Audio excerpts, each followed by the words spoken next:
Good evening, everyone. Welcome to the Overseas Development Institute and the Humanitarian Policy Group, and to this public event on power, politics, and the economics of humanitarian action. Tonight we have, or this evening, we have people here at ODI in London. We also have people watching us online. So good evening to everybody in our in-house and online audiences. So perhaps you're all here because, like me, you are working in humanitarian action, you have worked in humanitarian action, you've worked within the system, alongside the system, or maybe you're just interested in the way that the humanitarian system works. And perhaps also, like me, you're frustrated as to why, despite a very solid normative framework, a booming humanitarian market, high levels of expertise, and a real dedicated core of aid workers and civil servants, millions of people remain unassisted and unprotected. And perhaps you're wondering, has the humanitarian system substituted its principles for material incentives? What are the individual and collective interests of armed groups in war beyond the rules and norms that govern international law? And is principled humanitarian assistance, in the face of high political and economic interests, a fool's errand, as some have called it? Thankfully, today, we're pleased to host author Gilles Carbonnier to help us illuminate some of this. In his book entitled Humanitarian Economics, War, Disaster, and the Global Aid Market, which is right here, Gilles examines what some have called the dark side of compassion, the political economy of the humanitarian system in situations of war, terrorism, and disaster. Gilles will present to us this afternoon some of the highlights of his book, and then we'll move to a panel discussion. We also have with us tonight an A-list panel of authors, commentators, thinkers, and humanitarian practitioners who can all help us debate some of these questions together. Let me introduce them to you. Is Dagan online, by the way? She is, okay. So just to introduce our main speaker, Gilles Carbonnier is a professor of development economics at the Graduate Institute of International and Development Studies in Geneva. He's also president of the Center for Education and Research in Humanitarian Action. His research and teaching focuses on illicit financial flows, terrorism, and disaster economics, as well as on the political economy of armed conflict and humanitarian action. Gilles has over 20 years of experience in the field of humanitarian action, both with ICRC and with MSF, and in international trade, both with formerly GATT and now the World Trade Organization. He's also author of the book that we're presenting today. Sarah Collinson is a research associate of the Humanitarian Policy Group here at ODI. She's held senior research and policy positions at Chatham House, at ActionAid, and here at HPG. With more than 20 years' experience, her work has spanned a range of key humanitarian policy challenges, and specifically in the area of migration and refugee protection. Her latest work has focused particularly on the nature of the humanitarian system and the challenges of humanitarian action in difficult political and security environments. She's also the author of a recent HPG publication, Constructive Deconstruction, Making Sense of the International Humanitarian System, which you all can find outside, which is part of HPG's ongoing research on the global humanitarian architecture. So online, we have two guests. One, David Reef, who is a New York-based journalist and author, but today he's coming to us from Buenos Aires. David, we don't see you, but you're there. During the 1990s, he covered conflicts in Africa, Rwanda, Burundi, Congo, and Liberia, in the Balkans, Bosnia and Kosovo, and in Central Asia. David has written extensively about Iraq and more recently about Latin America. He is the author of 8 books, including Slaughterhouse, Bosnia and the Failure of the West, A Bed for the Night, Humanitarianism in Crisis, and his latest book, In Praise of Forgetting, The Irony of Historical Memory. Dagan Ali, who's coming to us via video conference from Nairobi, is the executive director of Africa Development Solutions, otherwise known as ADESO. That's a humanitarian organization that focuses on empowering local communities and providing new and innovative aid delivery methods. She's also the chair of the Network for Empowered Aid Response, otherwise known as NEAR, which was launched this year at the World Humanitarian Summit. Dagan has more than 20 years of hands-on experience in strategic planning, organizational development, program management, and business development strategies. Among other things, in 2003, Dagan designed and oversaw the delivery of the first large-scale cash aid distribution in Africa, implemented by an NGO rather than a government agency. I'm Christina Bennett. I'm the head of the Humanitarian Policy Group here at ODI, and I will be your chair and moderator for this afternoon. Okay, so first I'd like to turn to Gilles, who will give us a sort of the highlights from his book. If I could ask everybody to put your phones on silent, that would be great. We also have a hashtag for this evening's agenda, or this evening's event. It's hashtag humanitarian economics, and feel free to tweet. Gilles, over to you. Thank you so much, Christina. Thank you very much for these introductory words. Good afternoon, ladies and gentlemen, both here in the room and online. It's a great pleasure to be able to participate to this panel with distinguished colleagues and experts. I would like to take just a few minutes to highlight a few issues which are the main arguments that I try to examine in my book, and I very much look forward to the discussion that will follow. Maybe the key argument in this book is to say that humanitarian economics, which I define as the analysis of the economic dimensions and also the political economic dynamics of crisis and humanitarian responses. Crisis meaning mainly situations of armed conflicts and disasters because of following a natural hazard. This is an emerging field of study, an emerging field of practice, and my main argument is to say that there is a vastly untapped potential to help us better not only understand crisis and humanitarian action in those crises, but also to improve humanitarian outcomes. And I like to illustrate this with a few examples. But before that, just say a few words about, first point, why has it taken so long, in a sense, for economists to really turn to humanitarian action and to war and disaster with a specific concern for humanitarian issues? The second point I want to raise is what is specific about humanitarian economics in terms of analytical approaches. And the third point is illustrating this with a couple of practical examples and then give over back to you.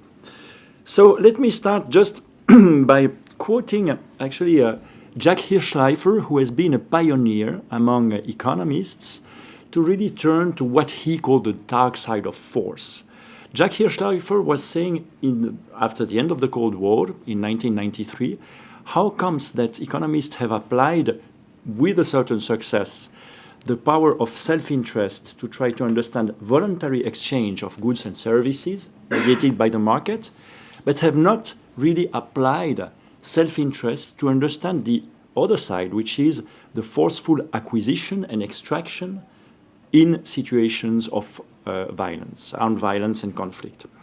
So he actually made a statement at the international, in the Western Economic Association International in 1993, and I just quote, "As we economists come to explore armed conflict, we will encounter a number of native tribes, historians, sociologists, philosophers, who in their various intellectually primitive ways have preceded us in reconnoitering the dark side of human activity."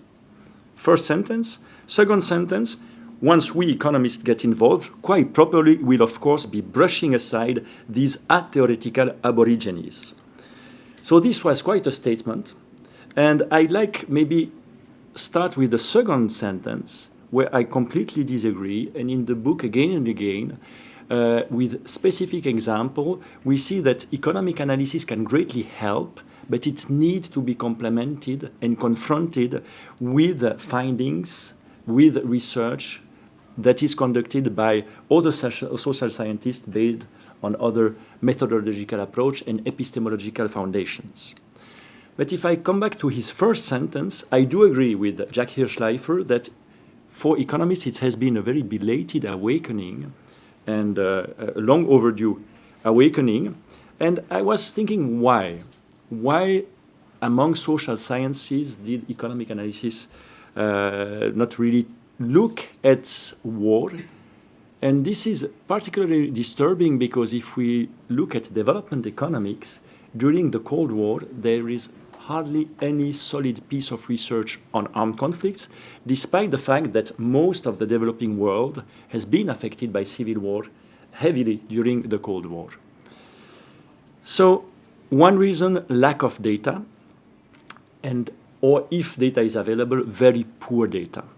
And this is true, and this is probably changing. We start to get much more varied data and better data even for low-income countries. Second, it was seen largely as a political phenomenon that is not amenable to economic analysis, or which is not part of economics.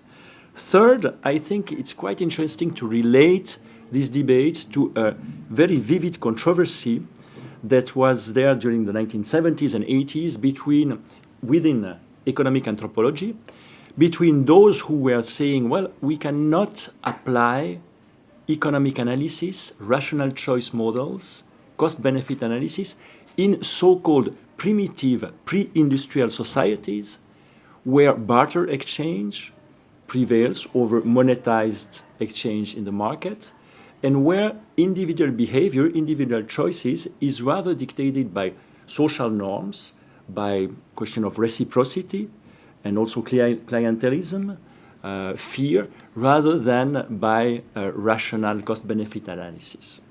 And you had, against this very substantivist view, you had more formalist view, which were saying that no, standard economic analysis does apply across the board to all societies. And I think that now, thanks to recent advances in behavioral economics, we have advanced beyond such a dichotomy, and this has helped also to focus on humanitarian economics. My second point is what is specific about the analytical angle that we take in humanitarian economics. I think first, we can apply rational choice framework, cost-benefit analysis to analyze crisis and humanitarian responses, but we have to go beyond strictly financial, material costs and benefits, and we have to encompass political and economy variables, military necessity as one variable, but we also have to include secondary emotions such as pride, guilt, self-esteem, and resentment or longing for revenge, which very often dictates and explains the behavior and decisions of combatants, of the civilians, and of humanitarian workers in crisis situations. This cost-benefit analysis should be enlarged also, as I mentioned, by advances in behavioral economics, where Daniel Kahneman and others have insisted on the fact that we behave in a way which is dictated a lot by social norms and also by pre-established mental models. And it is clear that a disaster, a civil war, changes very rapidly some of those social norms and pre-established mental models, as we see in Syria for the worse. And we don't understand exactly how this functions. And when we seek, through humanitarian negotiations, to restore greater respect for international humanitarian law, simply to stop some of the more egregious violations, we still do not understand exactly how to relate to these fundamental inputs from behavioral economics. And I think research can tell us a lot about that. Finally, I think the field of humanitarian economics is specific because it is characterized by a constant concern for reality checks from abstract model to the complex social reality that prevail in the field, and also to understanding the interaction between the reality at field level, which is always local, and global dynamics. Finally, from a normative perspective, I think it's important for economists that humanitarian economist is driven by a genuine concern for humanitarian outcomes. So this brings me to my third and last part of the short presentation, a few examples to illustrate this in practice. I think that one extreme case, which is very interesting to analyze under rational choice and cost-benefit analysis, is suicide terrorism. It's arguably the ultimate paradox to seek to maximize welfare and well-being by committing suicide. Economists have tried to understand and apply rational choice to understand how, under contract theory, suicide bombers actually pass a contract with those organizations staging the attacks, and how they resolve complex commitment problems to ensure that life is traded for posthumous identity, recognition, and this sometimes includes also very specific compensation for the families, for the community. This will lead to policy recommendations which are one-sided and again must be also complemented and confronted with findings by social psychologists, by anthropologists on the same phenomena. Second example, how to explain blatant departure from widely accepted norms that are applicable in warfare. An economist called Bruno Frey from Zurich did a very interesting study of why Henry V, because we're in London, why Henry V, 600 years ago, departed from the medieval chivalry norms of sparing valuable prisoner of wars and allowing his knights actually to ransom the prisoners to their families. And in Azincourt, 600 years ago, actually Henry V decided to kill almost all of the French nobility, which was made captive. And this is still a question, why did this happen? And one explanation which Bruno Frey provides is that actually in his cost-benefit analysis, it was costly to ask the archers to kill the French nobles because it means that the knights would be discontent because they would lose their prisoners, which they could then ransom for a very good price. But at the same time, in the cost side, he thought it was too costly to try to bring those prisoners who were so numerous with the British troops in order to retreat in case the French would reorganize an attack. And out of military necessity, he took that decision. And I think this provides us some insights into sometimes what humanitarian organizations can do in a very innovative and flexible and pragmatic way. And we can discuss it maybe later when we discuss also principles. Another and third example I want to give is research that has been conducted on whether foreign aid can be used as a soft weapon in counterinsurgency campaigns. We have seen more and more rigorous impact evaluations on Winning Hearts and Minds campaign with randomized experiments to try to understand if using aid to win hearts and minds in Iraq, in Afghanistan, is effective. And most of these rigorous impact evaluations tend to confirm that it is either neutral or that indeed it contributes to reduce the number and intensity of attacks against the military, against allied forces in Afghanistan, in Iraq. And what is surprising is that when you compare this with ethnographic inquiry conducted exactly in the same places, especially in Afghanistan, the findings is absolutely opposite.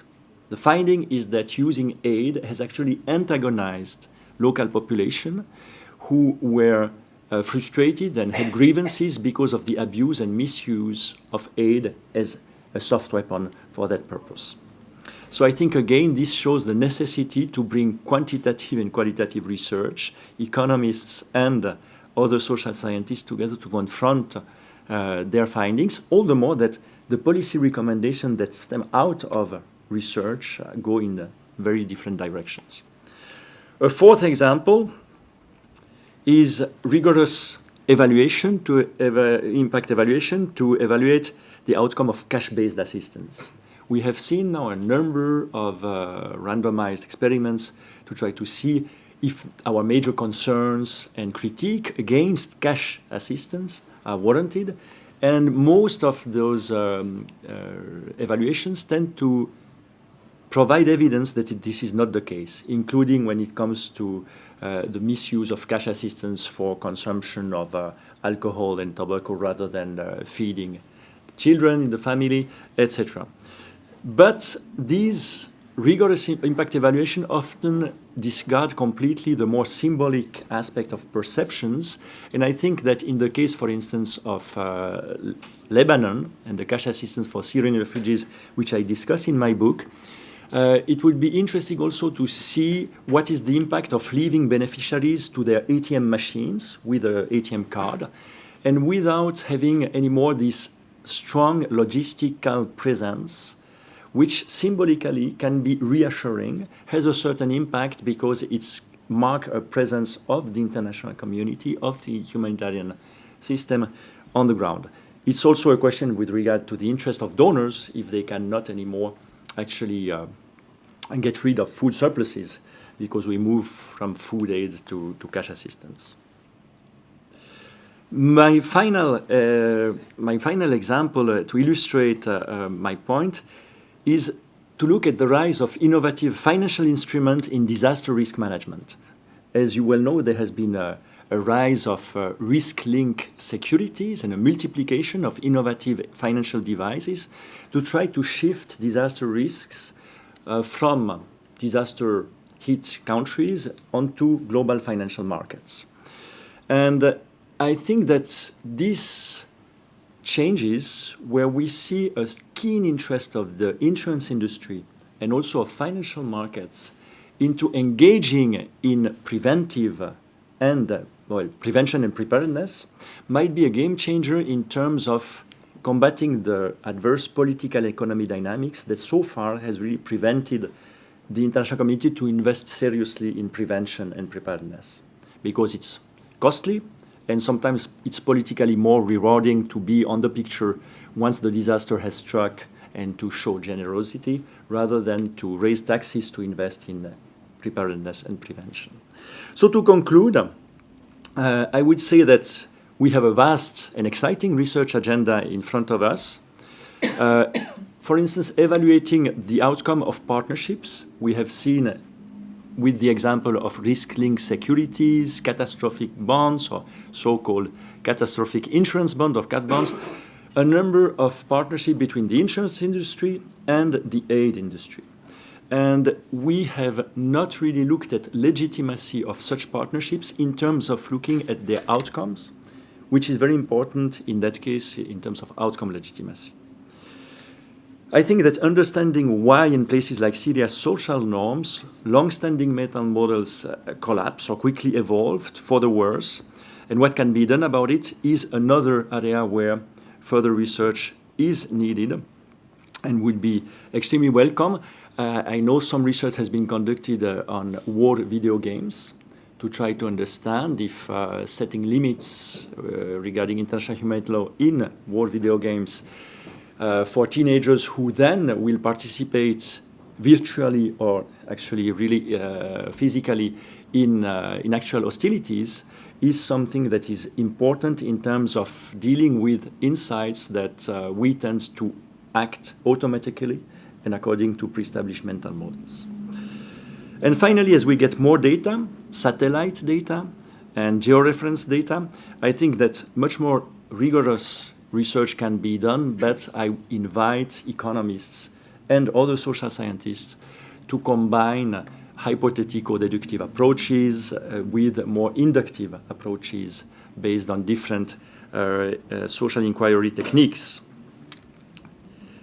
So with that, I think I will leave it here, and I look forward to the comments and conversation. Thank you very much. Great, thank you so much, Gilles. I think what I'll do is I'll sort of engage our panelists in a quick discussion before turning the floor over to you and to our online audience. But maybe just to start out with, Gilles, why did you write this book, and why now? Well, actually 25 years ago, or even more than that, 27 years ago, I graduated in economics and then started as a young humanitarian worker with the International Committee of the Red Cross. And I tried to use some of what I had learned in class as a student in economics to make sense of the reality, and it was still during the end of the Cold War. So I was in El Salvador, and everything was explained by ideological East-West rivalry. And what I noticed is that when, by the way, Daniel Ortega and the Sandinistas lost the election in neighboring Nicaragua, In El Salvador, I got suddenly privileged and better access to, especially to the guerrilla. And I thought, well, maybe what we represent in terms of potential resources, assistance, medical assistance, etc., has become possibly more valuable once a rebel group has lost a safe haven in a neighboring country, had to retreat, in that case, to La Habana. And from there, in the different assignment that I had, I always tried to, kind of combine these intuitions. But what I think now is that, first, humanitarianism has become a major tenet of global governance. It has become much more, the humanitarian market has been booming.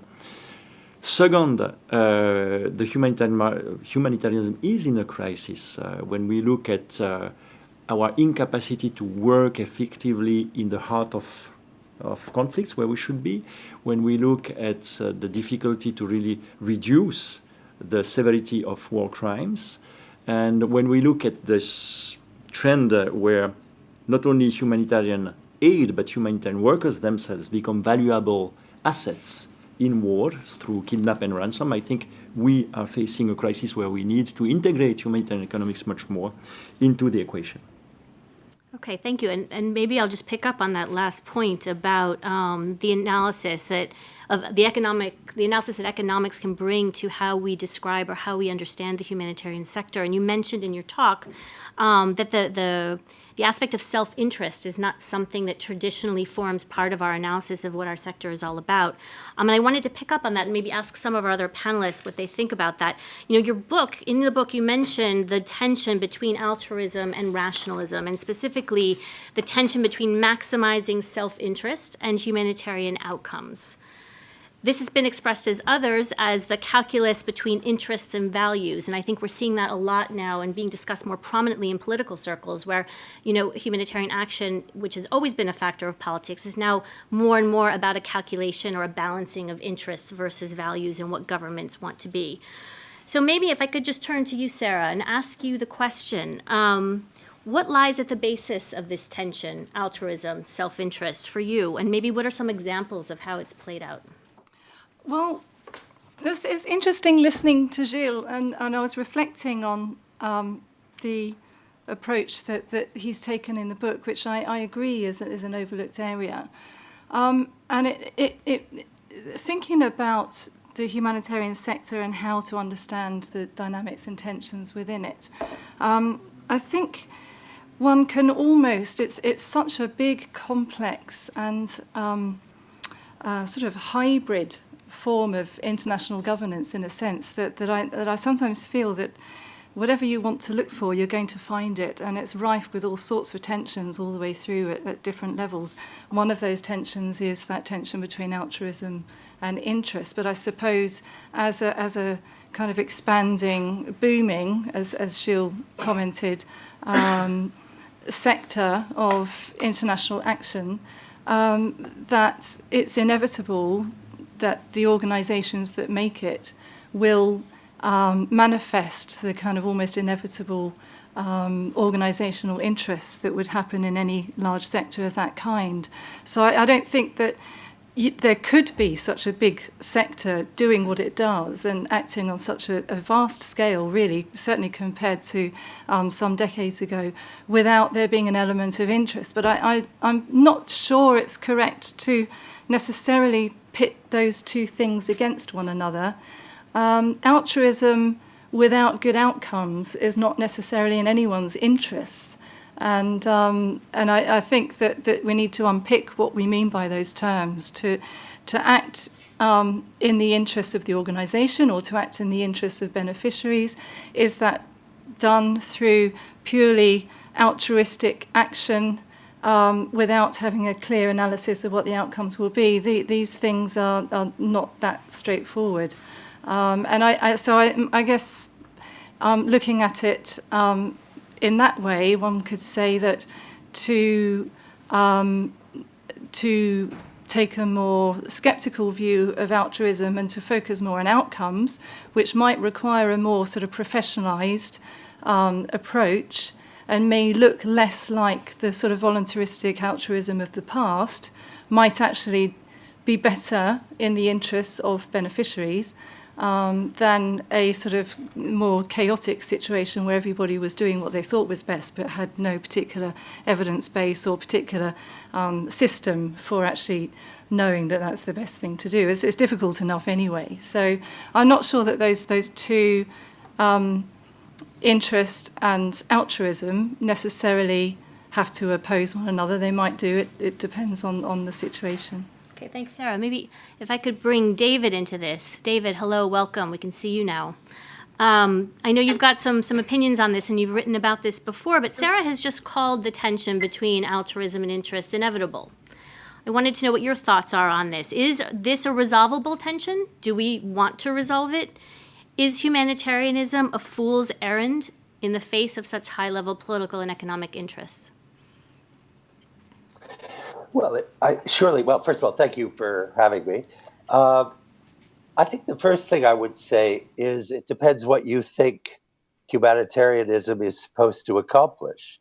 Is it emergency relief, or is it all of human security, in Kofi Annan's phrase? If it's the former, if it's relief, which will at least do some good, then I don't see the problem.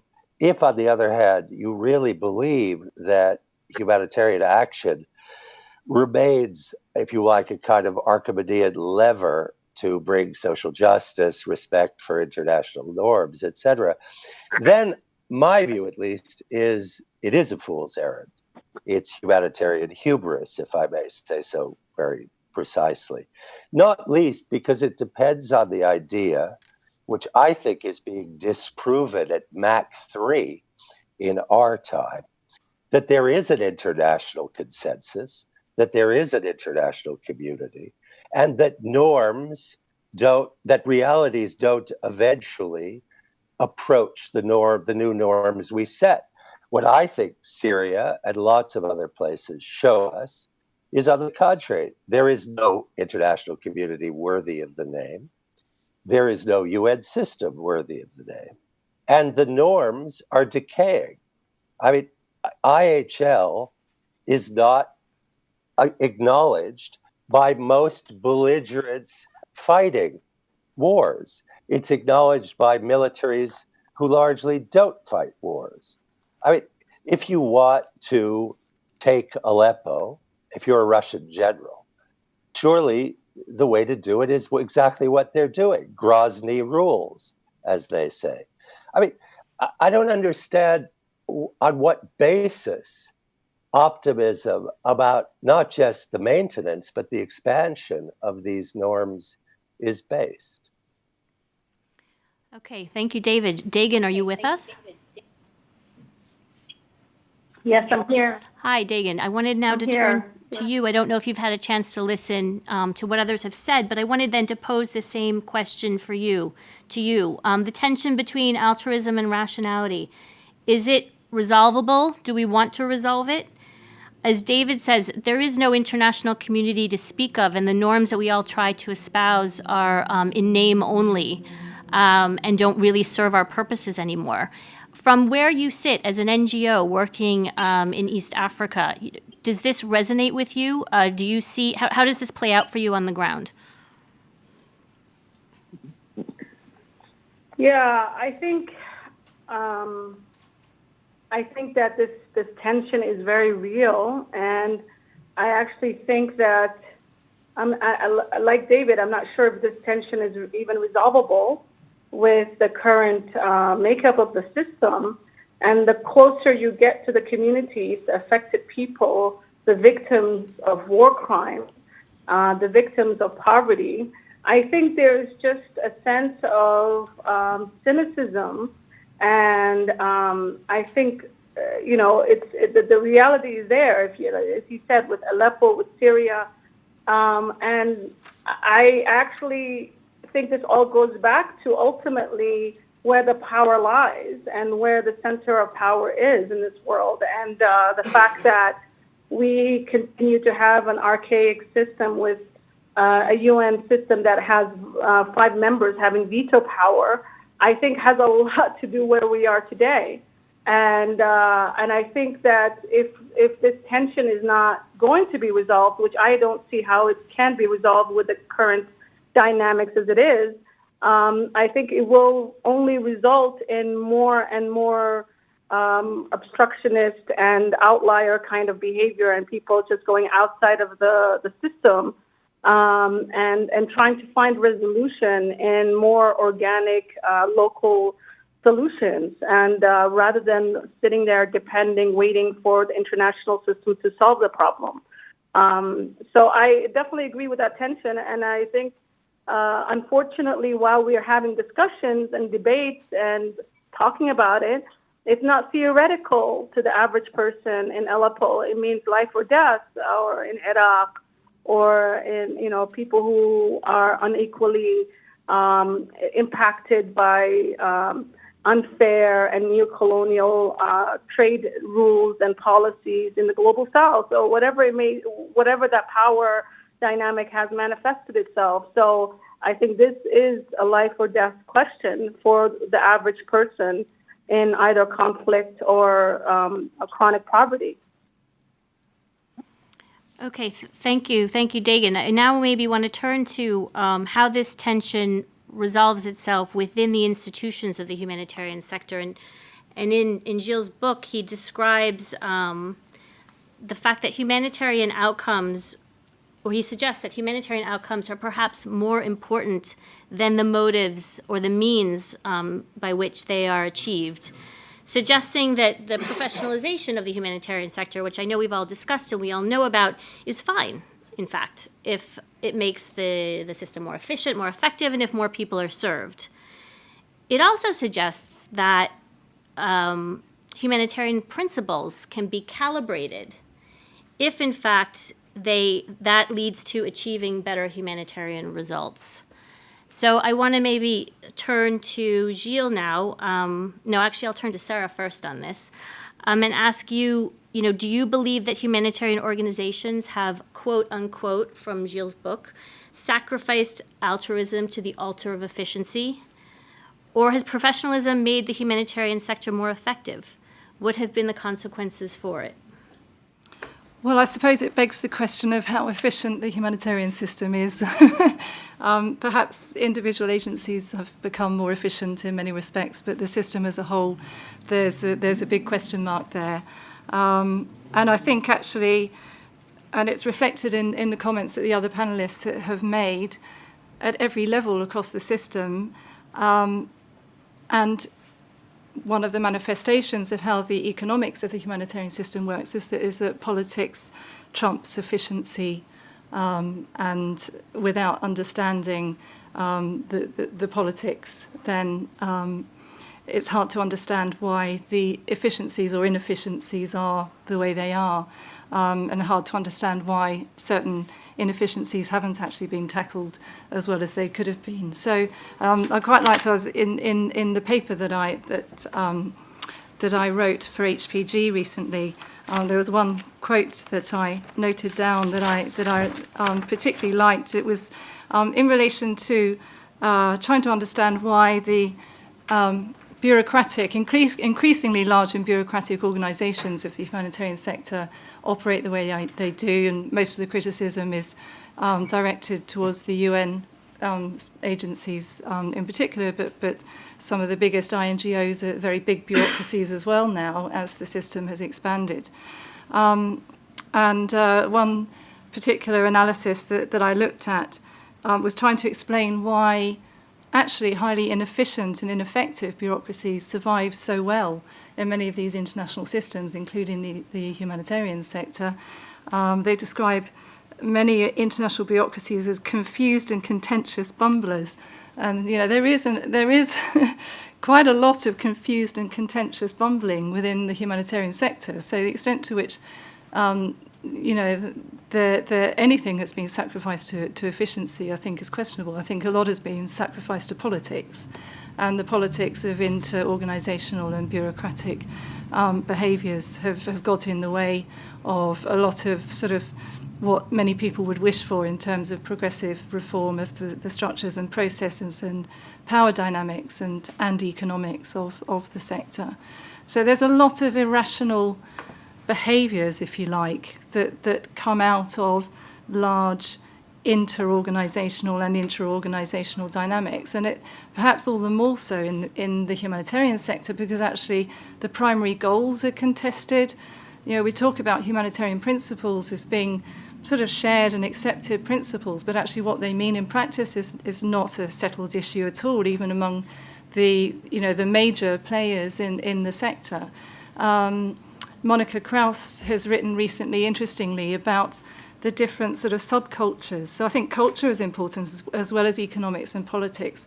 And she talks about subcultures within the humanitarian sector that derive symbolic capital or symbolic power from different sources of legitimacy, so religious legitimacy and medical legitimacy and political legitimacy. And at the core, there is this kind of purist sense of what humanitarianism is. But the reality is that most humanitarian action is pulled in all sorts of different directions, and because it's such a complex field with so many different actors, it's almost like a pick and mix. Walk into a sweet shop and take your pick of principles and priorities and obligations. It's not codified, so it's always going to be intensely political because there aren't rules written down. I mean, the rules are made up. The rules are made up by each organisation that's part of it. There are key institutions at the centre of it that do create, hopefully, some improving levels of efficiency. Really, in terms of efficiency, I suppose the buck stops with the donors and what they're going to insist on in terms of accountability. And accountability isn't necessarily a bad thing. Historically, there's been a lot of huge amounts of inefficiency and lack of accountability, certainly on the economic side within the humanitarian sector, potentially scandalous in some areas, and where the humanitarian sector has found itself embroiled in complex political and war situations, such as Somalia. There's been huge amounts of, unaccounted for humanitarian assistance over a period of years, which is hardly efficient or necessarily in line with political humanitarian principles. Okay, thank you, Sarah. And I want to come back to that question of accountability and maybe get Dagan to also weigh in on that in a minute. But for now, I want to pick up on something you said about humanitarian principles, that they represent symbolic power and not actual sticks by which we can regulate or we can dictate how the sector operates, and that there's also sort of a pick and mix attitude toward them. David, I wanted to ask you about this, actually. You have characterized humanitarian space and humanitarian principles as sentimental ideas. And so I wanted to ask you, how far do you think we can go in sacrificing humanitarian principles to achieve success in humanitarian outcomes? And is this a bit of a slippery slope? Well, first of all, who is the we here? I mean, people use words like the international community and we and this and that. And I want to know who these people or who we are.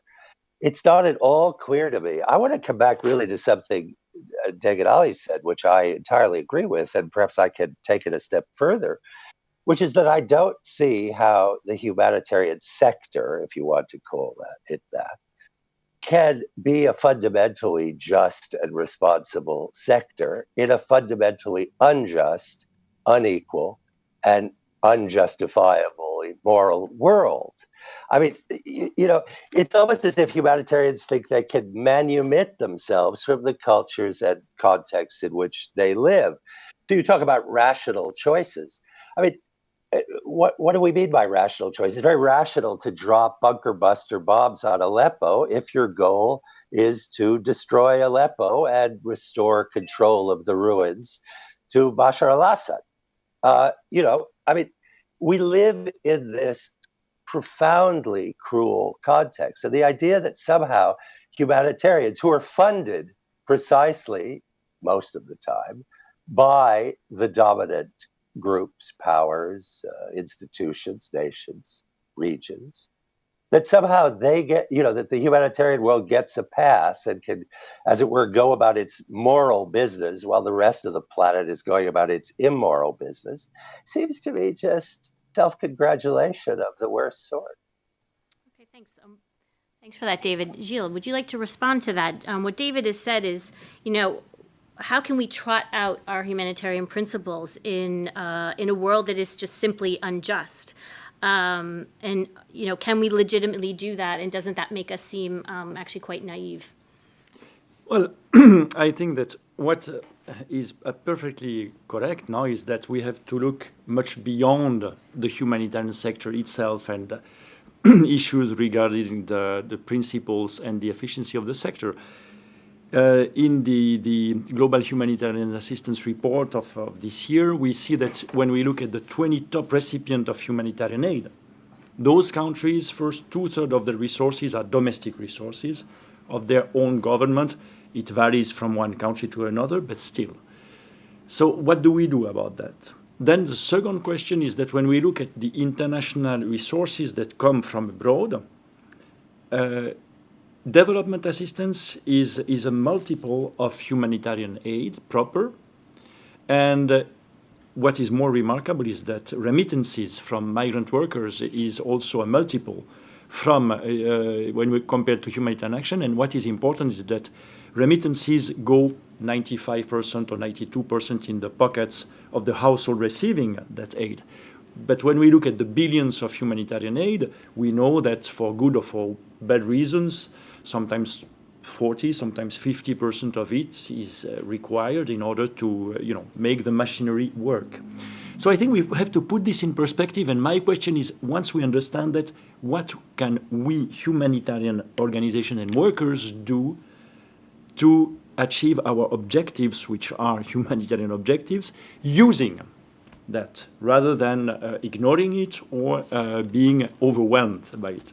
So this is something which I try to explore in my book.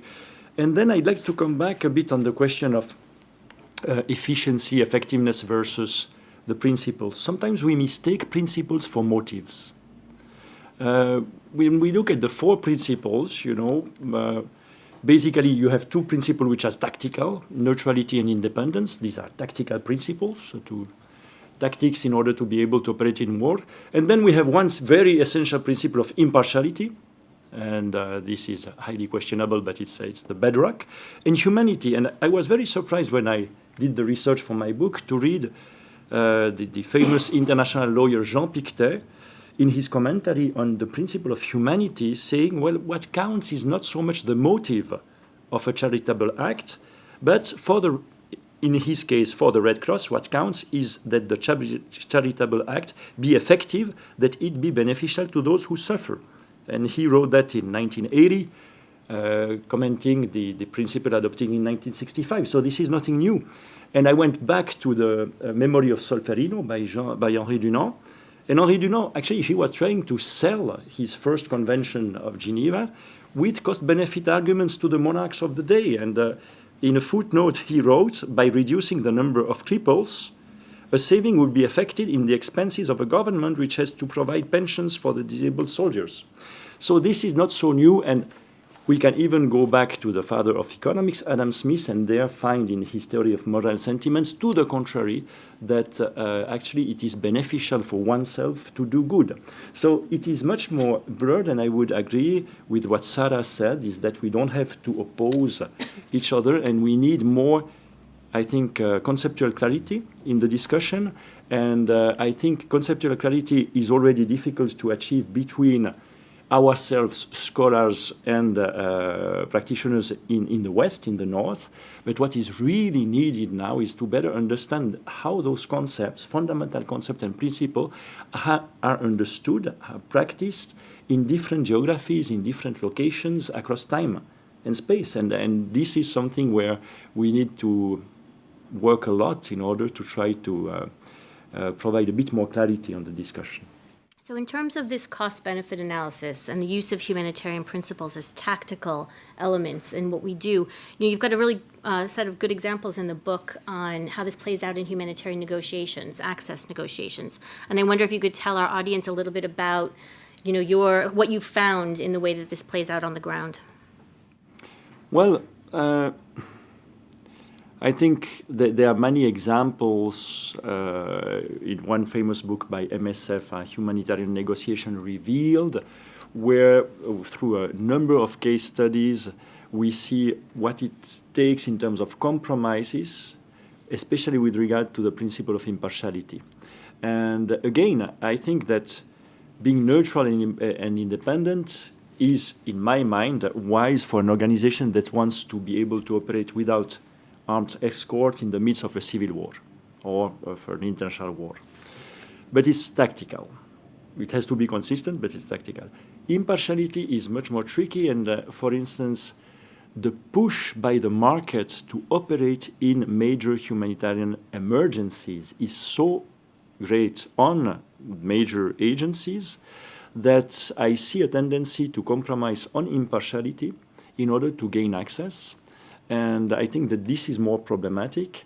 And what we face is a very competitive market where humanitarian organizations, even if we have kind of an oligopoly of a dozen or a bit more big humanitarian organizations, this oligopoly is unable to stand firm as a group on key issues such as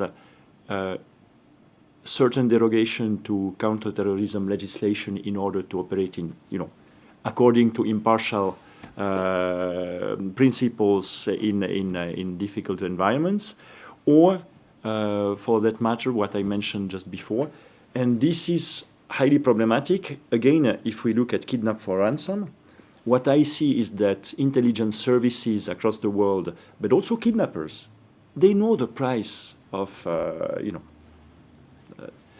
the price that has to be, or that is demanded here and there, and this information circulates, and I see that within the humanitarian sector, the leadership has some issues trying to, consolidate and circulate information in order to have a more united and firm front.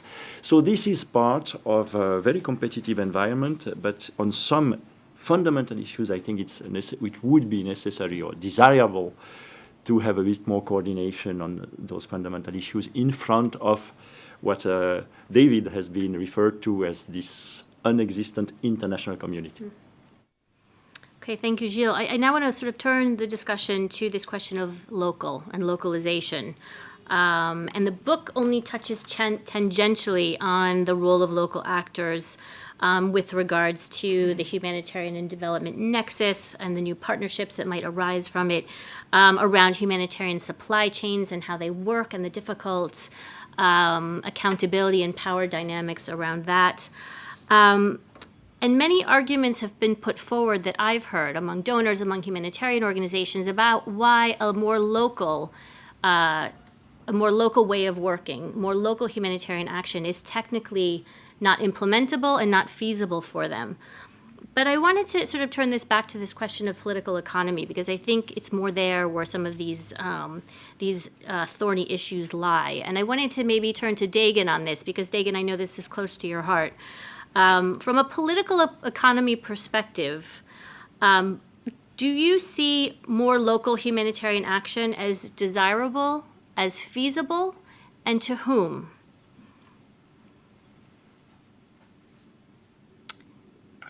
Dagan. Yeah. Yes, I'm here. So I think before I answer that, I just want to reflect on what has been said so far and address this issue of bureaucracy. Does it equal efficiency and working in an unjust world? I think there is a serious level of naivete within the humanitarian sector. And on the one hand, you have an industry that's professionalizing, and that professionalization is leading to it becoming an actual industry. It's big business. How accountable this big business is to the client, which should be the affected person, is questionable in my opinion. And therefore, how successful is it in meeting the needs of that client is very much questionable. But so this naivete and this is that we try to deceive ourselves into thinking that we're not a big business, we're not an industry, and we're doing this for altruistic reasons, but at the same time, it is becoming a big business. So I think there's a contradiction in how what the reality is and the perception of that reality by most NGO workers, most executives in the UN system or large INGOs are $1 billion organizations, $3 billion organizations that have branding strategies to be as recognizable as Coca-Cola.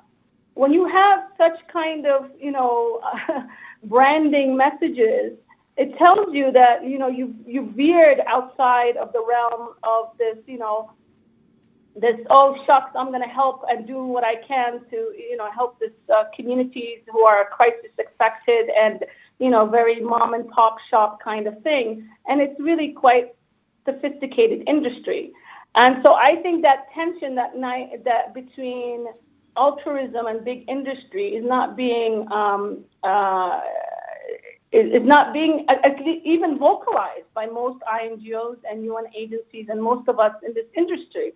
And when you hear it, it's only for a small minority. And I think that has to be, we have to come to reality and accept that. And that leads me to my next point about the politics of aid. And what that really means is that for those of us in the South, I think we understand that it's an immoral and unjust political system that we're operating in. And you can't take the politics out of the humanitarian system. And what we want and had hoped would happen from northern INGOs, which initially were civil society, were supposed to be non-governmental, not attached to their national governments that are often perpetrators of these crises, is a sense of solidarity. It's a sense of, we not only give lip service that this is a real crisis and we understand the root causes is our own governments, but we will actually put pressure on our own national governments in the West to fix these problems. And that sense of solidarity, I think, is where I think the biggest source of frustration, pain, angst, and just disillusionment is coming from those of us in the South. And it's just a recognition that, hey, we're not going to get solidarity. We're never going to build a mass civil society movement to push against this issue, and we're never going to create bridges with our civil society brothers and sisters in the North. And I think that's where, to me at least, I think that is one of my biggest sources of disappointment, to be honest with you. Having said that, going back to local leadership and what this really means on what people are calling the localization agenda, which is, I'm beginning to have a distaste for that word localization, is that I think it's a sense of we're in it alone, mostly when it comes to taking blinders off and recognizing the political landscape we're in, and saying that we have to build a movement across the South and movement between those of us in East Africa to those of us in West Africa and Southern Africa, and then, cross the oceans and with our friends in Latin America and Asia and the Middle East. And I think that's what we're trying to do as NEAR. And I think it's the sense that now what the onus is on us in building that movement amongst ourselves and creating, cross-Southern solidarity. And the onus is on us in, pressurizing the national governments, the G77, to finally wake up and actually start taking some really positive inward civil action towards their own civil society and creating a partnership with the civil society in this environment of drinking space for civil society, which is a very complicated issue. And partially, the complication is a result of, a lot of these national governments in the South feel that civil society in the South are a mouthpiece and an arm of Northern donors. So instead of being able to discern what is what. They're closing all space for civil society. So I think it's just us really focusing more inward and more in the South and within our own national government, and taking the power into our own hands rather than waiting for it to be given in an unequal, unjust world. Thanks, Dagan. I'm going to turn, I think Sarah has a response to that. No, just an additional comment. Right, and then I'm going to cut it off there and turn it over to you guys. Think of your questions. I'll try and be brief. It was just on the question of the clients in any situation of humanitarian action, and actually a dispassionate analysis of the political economy of the humanitarian sector and how it operates quickly reveals that it's particularly for those parts of the sector that are financed by government donors, OECD donors in the main part. It's those OECD donors who are the main clients, as it were, for the humanitarian services that they contract. And therein lies the problem in terms of accountability to affected populations.